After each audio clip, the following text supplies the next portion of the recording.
Welcome back to the Xage Policy Manager. Today we're going to be discussing backup and restore.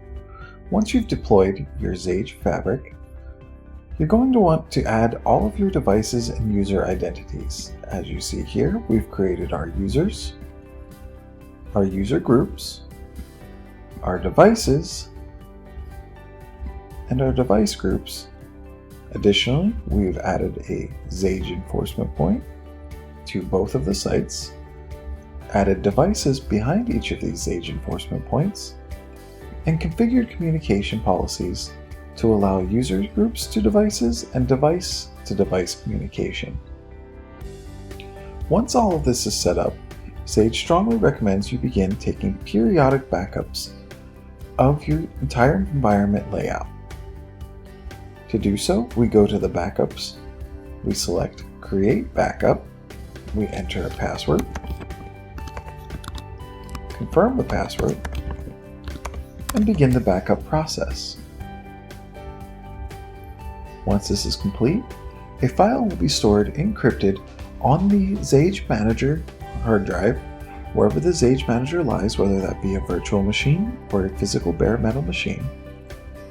And the only way to decrypt that file is to use the Xage Policy Manager to restore from that file and input the password that was used to create it.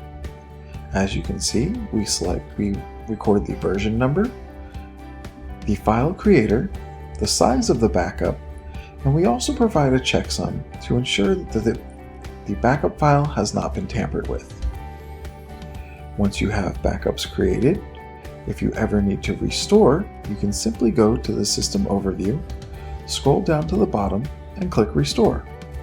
To restore, we would upload that file, type in the password, and click Restore. Due to the complexity of the environment, the different components, and the setups that are available, the larger the data size of the file, the longer the backup may take to restore.